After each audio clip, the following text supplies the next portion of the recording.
Hi dear aspirants, so please subscribe our channel for latest steno notifications and shortened dictations. Let's start 80 words per minute. The Industrial Policy Resolution of 1948 was good so far as it went, but unfortunately the spirit of it could not be understood or appreciated by the common man in this country. So, a new orientation of this policy was given, and the Honorable Prime Minister, after his return from China, publicly declared that the future policy of the country, or rather the future pattern of society, will be the socialist pattern. That was further emphasized by the resolution passed at the awardee session of the Congress and later reiterated by Sri Debar, President of the Indian National Congress. I am very glad to say that the spirit of it has been caught by the nation today. If I may say so, the nation has taken up the challenge for securing the socialist pattern of society. It behoves all sections, both inside this house as well as outside, without having mutual recriminations, to try and propagate in sincere manner and establish the socialist pattern of society indicated by the statements of the great leaders of our country. It may be relevant and pertinent if I refer to a few sentences from the memorandum presented on the 4th June 1939 by our Prime Minister, who was the chairman of the All India Planning Committee, which came into existence when there was provincial autonomy in the provinces.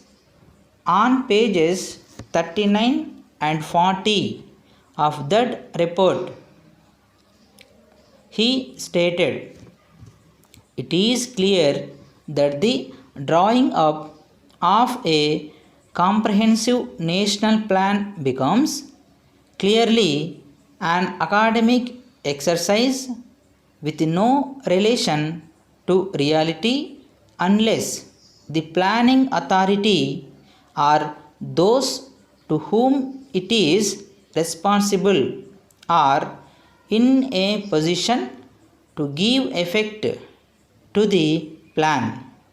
If this authority is powerless or circumscribed or restricted and has limited activities, it cannot plan. An essential prerequisite for planning is thus complete freedom and independence for the country and removal of all outside control.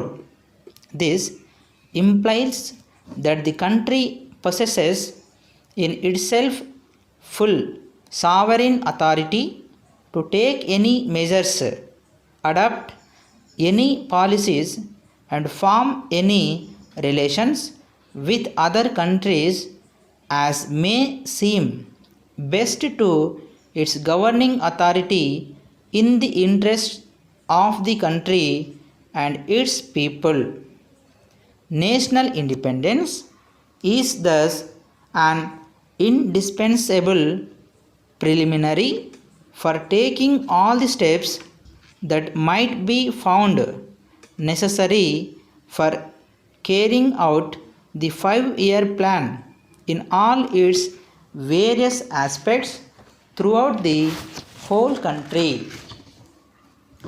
At the present moment, it is clear that not only have we in India no national independence, but we are hedged in and obstructed by numerous restrictions, limitations, safeguards, and reservations which block the path to planning and progresses.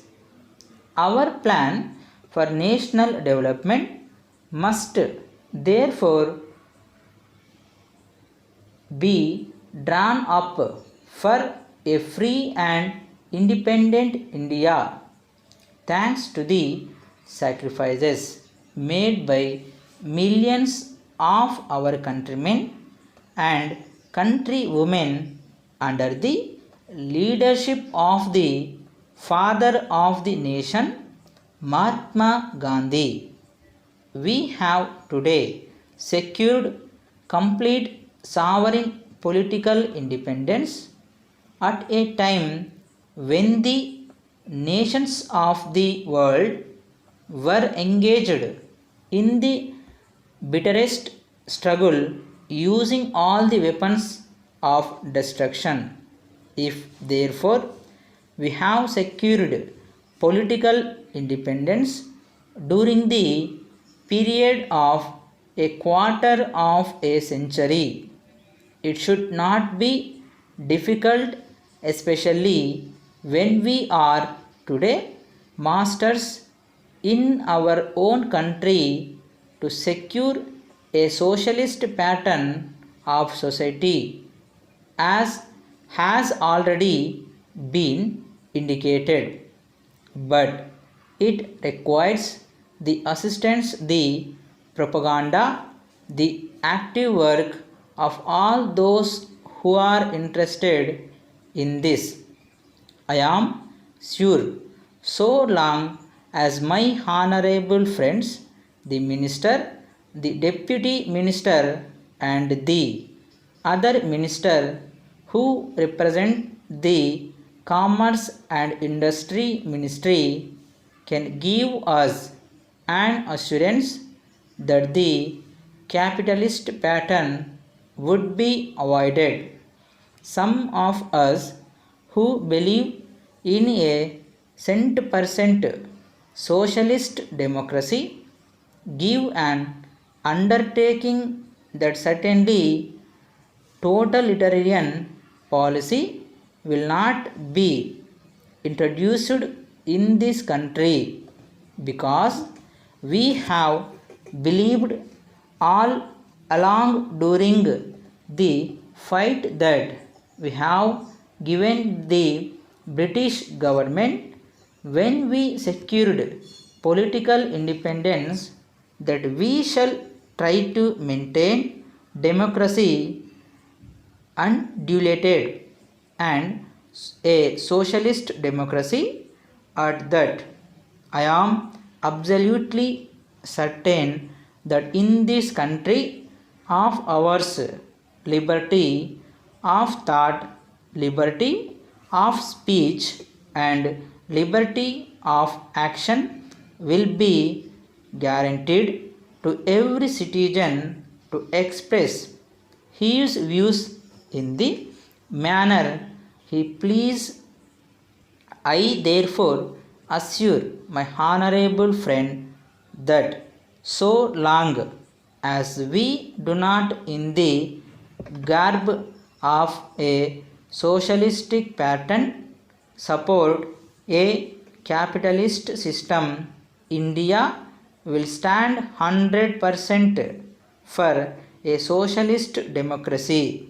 Now, luckily for us, the fundamental rights of the Constitution have declared that a citizen would be assured of many of the social amenities which will give reasonable comfort from the womb to the grave, but mere enunciation, as I have said many times, will not satisfy the common man unless the saying is put into effect.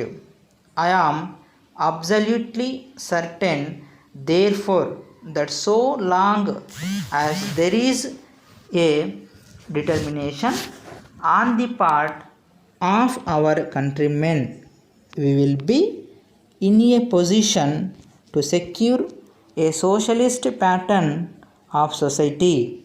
It is not even possible to draw up a plan on any other basis.